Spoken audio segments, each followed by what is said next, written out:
दोस्तों आइए आज आपसे एक ऐसे इंसान से मुलाकात करवाते हैं जिसका नाम है मृत्युंजय पोद्दार। पैरों से चल नहीं पाते हैं लेकिन सपनों के सफर में कभी रुके नहीं। बिष्टुपुर गोलचक्कर के सामने एक छोटे से टेंट में वो बैठ कर अपनी किताबें बेचते हैं। लोग यहाँ कहानियाँ खरीदने आते हैं लेकिन असल में यहाँ से हौसले और जज्बा लेकर जाते हैं। नमस्कार दोस्तों, मेरा नाम साधन और आप सबका स्वागत है एक और नियर वेरी इंटरेस्टिंग वीडियो में। दोस्तों इस वक्त मैं बिष्टुपुर के गोलचक्कर के सामने मौजूद हूँ। दोस्तों आज जमशेदपुर के हमें एक ऐसे लेखक मिला है जो शरीर से विकलांग है मगर हौसले में बहुत ही मजबूत है उनका। तो चलिए आइए उनसे बात करते हैं और कौन सा बुक लिखते हैं, क्या क्या लिखते हैं बुक में, सारा कुछ आज आपको बताएंगे। तो चलिए चलते हैं, उनसे बातचीत करते हैं और सब कुछ आज आपको डिटेल्स बताने वाले हैं। हमारे साथ भाई मौजूद है। भाई सबसे पहले अपना नाम बता दीजिए। मृत्युंजय पोद्दार। आप जमशेदपुर के कहाँ से रहने वाले हैं? मैं जमशेदपुर नहीं, सरायकला के रहने वाला हूँ। सरायकला का रहने वाला। आप कितने सालों से किताब बेच रहे हैं? 1 साल हो गया जमशेदपुर में। जमशेदपुर में एक साल हो गया बेचने में। सुनने में आया है ये किताब खुद लिखते हैं आप? जी मैंने ही लिखा है, ये मैं लॉकडाउन में लिखा था और पैसे की कमी की वजह से मैंने इसे 2024 जनवरी को लॉन्च किया है। कैसे प्रेरणा मिली आपको किताब लिखने के लिए? एक्चुअली बचपन से ही मुझे कहानी लिखने का शौक था, तो घर वाले सपोर्ट नहीं करते थे इसलिए मैं कुछ कर नहीं पाया।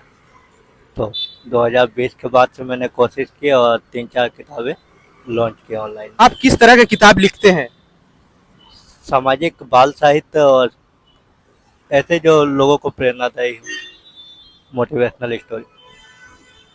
जैसे जमशेदपुर में बहुत सारे ऐसे विकलांग लोग हैं, कुछ लोग मांग के खाते हैं या फिर दूसरा कुछ सहारा लेते हैं, लेकिन आप कुछ किताब लिखने का ही क्यों सोचा? एक्चुअली अपने विचारों को लेखन के माध्यम से व्यक्त करना मतलब बहुत मुश्किल काम होता है और एक मतलब अच्छा जरिया भी होता है, क्योंकि जो चीज़ हम बोल करके नहीं कर सकते हैं और लिख करके लोगों को बताते हैं तो लोगों पर प्रभाव पड़ता है। और अपना मेहनत का कमाई लेना ये अच्छी बात है ना, क्योंकि जो चीज़ आसानी से मिल जाए उसका कोई अहमियत नहीं होता है। सही बात। और इसीलिए लोग मेरी कदर करते हैं। आप कितने पढ़े लिखे हैं? मैं 10वीं तक पढ़ा हूँ। 10वीं तक पढ़े हैं। क्या आप आगे भी पढ़ना चाहते हैं? अब और पढ़ाई में इंटरेस्ट नहीं है, बल्कि जितना मैंने पढ़ा है मैं उसी में आगे पढ़ना। जैसे कि आपका किताब एक है यहाँ की माँ के ऊपर है, माँ कहानी एक समर्पण, तो इसके बारे में थोड़ा हमें बताइए। इस किताब के बारे में हमें थोड़ा बताइए। माँ कहानी एक समर्पण की ये एक मोटिवेशनल स्टोरी है और एक महिला के जीवन के संघर्ष पर आधारित है।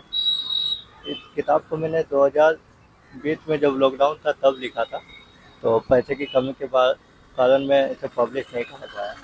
2024 में जब मैंने इसे पब्लिश कराया तो मैं उस टाइम घर से निकलता नहीं था और घर वाले सपोर्ट नहीं करते थे। तब मैंने फेसबुक में कुछ बॉलीवुड के एक्टर एक्ट्रेस से कांटेक्ट किया, तो उस दौरान एक एक्ट्रेस ने जिसका नाम है लावण्या सिंह राजपूत और पुवान्या सिंह, जो कलर्स टीवी में प्रसारित दुर्गा एक अटूट प्रेम कहानी में लीड रोल करती थी, नेगेटिव रोल, तो उनसे मैंने कांटेक्ट किया और उन्होंने 17,000 रुपये लिए एडवर्टाइज के लिए, लेकिन पैसे की धोखाधड़ी की, एडवर्टाइज नहीं किया। और इसलिए आपके जीवन में सबसे चुनौती कब रहा? 3 अप्रैल 2024 जब मैं पहली बार जमशेदपुर आया था। अच्छा। वो उतना मुश्किल समय नहीं था। जब मैं 18 अप्रैल को साक्षी गोलचक्कर गया था तो वो बहुत मुश्किल समय था, क्योंकि उस दौरान मेरा मोबाइल चोरी हो गया रामनवमी के दिन। कि यहाँ पे लोग किताब कैसे खरीद सकते हैं? आप कितना टाइम रहते हैं यहाँ? मैं 24/7 नहीं पढ़ रहता हूँ, हफ्ता में 1 दिन जाता हूँ, कहीं जाना होता है तो। किताब का दाम कितना रहता है लगभग? 200 के अंडर में मिल जाता है किताब। आपका पसंदीदा लेखक कौन है? एक्चुअली मैं किसी राइटर को नहीं जानता हूँ पर्सनली। मैं बस मुझे मतलब अपना ही विचार, अपना ही अभी काम पे फोकस कर रहा हूँ। आपको अभी तक सबसे ज्यादा खुशी कब मिला? खुशी तो यहाँ रहते हुए मुझे हर वक्त मिलता ही है, और सबसे ज़्यादा यहाँ बिष्टुपुर में रहना अच्छा लगता है, क्योंकि चारों तरफ जमशेदपुर के जितने भी लोग हैं, बहुत सारे जान पहचान है, वो यहीं आते हैं। आप आज के समाज और युवा पीढ़ी को क्या कहना चाहेंगे? पढ़ाई लिखाई बहुत ज़रूरी है। तो माँ बाप अगर आपको पढ़ाते हैं तो आप उनकी कदर कीजिए, जो टीचर्स आपकी पढ़ाई पर ध्यान देते हैं उनकी भी कदर कीजिए। और अगर किसी तरह से आप पढ़ाई लिखाई नहीं कर पा रहे तो आप खुद कोशिश कीजिए कि आप पढ़ाई लिखाई कर पाएँ, क्योंकि शिक्षा बहुत ज़रूरी होती है। अब सरकार और समाज से कुछ सहायता करना चाहते हैं या फिर कुछ भी?